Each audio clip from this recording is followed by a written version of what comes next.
సమాజం నుండి పేదరికాన్ని పోగొట్టే దిశగా కూటమి ప్రభుత్వం తీసుకొచ్చిన P4 విధానాన్ని అమలు చేసే కార్యక్రమంలో భాగంగా P4 మ్యాపింగ్ చేయటము జరిగిందని తెనాలి ఎంపీడీఓ అత్తోట దీప్తి తెలిపారు. ఎంపిక చేసిన బంగారు కుటుంబాలలో విద్యా ఉపాధి కల్పిస్తూ పేద కుటుంబాల్ని అభివృద్ధి పదంలో తీసుకెళ్లటమే దీని లక్ష్యమని అన్నారు. మన చుట్టూ ఉన్న పేద కుటుంబాలను దత్తత తీసుకోవటం ద్వారా ఆ కుటుంబాల అభ్యున్నతికి దోహదపడే విధంగా ముఖ్యమంత్రి నారా చంద్రబాబు నాయుడు కొత్తగా ప్రవేశపెట్టిన P4 విధానాన్ని అమలు చేసేందుకు సర్వే చేయటం జరిగిందని ఎంపీడీఓ అత్తోట దీప్తి చెప్పారు.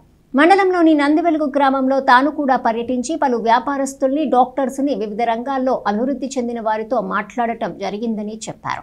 పేద కుటుంబాలని బంగారు కుటుంబాలుగాను దత్తత తీసుకునేవారు మార్గదర్శకులుగా ప్రభుత్వం నిర్ణయించిందని చెప్పారు. ఇప్పటికే ఎంపిక చేసిన బంగారు కుటుంబాలని దత్తత తీసుకునేందుకు మార్గదర్శకులు ముందుకొచ్చారని ఎంపీడీఓ అత్తోట దీప్తి చెప్పారు. మనకి తెనాలి రూరల్లో P4 మ్యాపింగ్ అనేది ఒకటి జరుగుతూ ఉంది. P4 అంటే పబ్లిక్ ప్రైవేట్ పీపుల్ పార్ట్నర్షిప్. ఇప్పుడు ఇంతకుముందు పబ్లిక్ ప్రైవేట్ పార్ట్నర్షిప్ అనేది ఒకటి ఉండేది. అయితే ఇప్పుడు గౌరవ సీఎం గారు ఉగాది రోజున P4 అనే ఒక వినూత్నమైన కార్యక్రమాన్ని తీసుకురావడం జరిగింది. దీంట్లో ప్రజలను కూడా భాగస్వాములను చేయాలి అనే ఉద్దేశంతో ఇంతకుముందు P4 మీద ఒక సర్వే కూడా మనం కండక్ట్ చేసాం 1 month బ్యాక్. దాంట్లో కొన్ని క్వశ్చనర్స్ ఉంటాయి, లైక్ వాళ్ళకి ఎలక్ట్రిసిటీ బిల్ ఎంత వస్తుంది, 4-wheeler ఉందా, తర్వాత ఇన్కమ్ ట్యాక్స్ పే చేస్తున్నారా, గవర్నమెంట్ ఎంప్లాయీస్ వాళ్ళ ఇంట్లో ఉన్నారా, ఇట్లాంటి కొన్ని క్వశ్చనర్ ఉన్నాయి.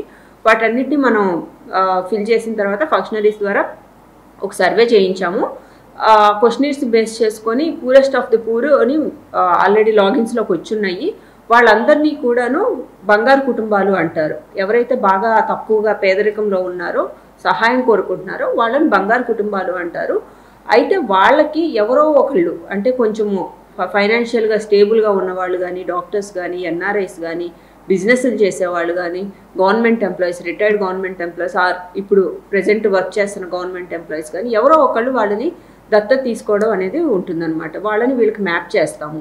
దత్తత తీసుకోవడం అంటే ఓన్లీ ఫైనాన్షియల్గా వాళ్ళకి సపోర్ట్ చేయడం అని కాదు, కానీ డిఫరెంట్గా వాళ్ళని మనం కొంతమందికి బంగారు కుటుంబాల్లో చిన్నపిల్లలు ఉంటారు, వాళ్ళకి చదువు, ఎడ్యుకేషను, వాళ్ళని గైడ్ చేసే వాళ్ళు కరెక్ట్గా ఎవరు ఉండరు. సో మార్గదర్శి ఎవరైతే మనం హెల్ప్ చేస్తున్నారో వాళ్ళని మార్గదర్శి అంటాము. హెల్ప్ తీసుకునే వాళ్ళని బంగారు కుటుంబాలు అంటాం. ఈ బంగారు కుటుంబాలని మార్గదర్శికి మనం మ్యాప్ చేస్తాము.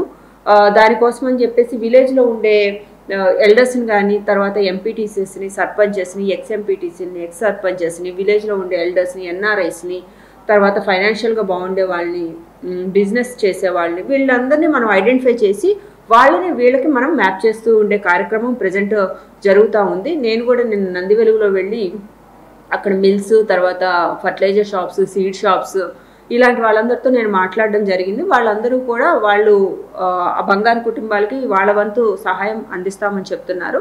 సహాయం అంటే జనరల్గా పబ్లిక్ ఏమనుకుంటారంటే ఫైనాన్షియల్ అసిస్టెన్స్ అనుకుంటారు. ఇది ఫైనాన్షియల్ అసిస్టెన్స్ కాదు. నేను ఒక మాస్టర్ గారిని కలిశాను నందివెలుగులో, ఆయన హిందీ టీచరు. సో ఆయన ఏమని చెప్పారంటే బంగారు కుటుంబాల్లో ఎవరైనా పిల్లలుండి మేము బంగారు కుటుంబాల్లో పిల్లలు మేము చదువు ఇంట్రెస్ట్గా వెళ్తాము అంటే ఆయన ఫ్రీగా హిందీ ట్యూషన్స్ కానీ, తర్వాత వేరే సబ్జెక్ట్స్ కూడా మేము చెప్పడానికి రెడీగా ఉన్నామని చెప్తున్నారు. అంటే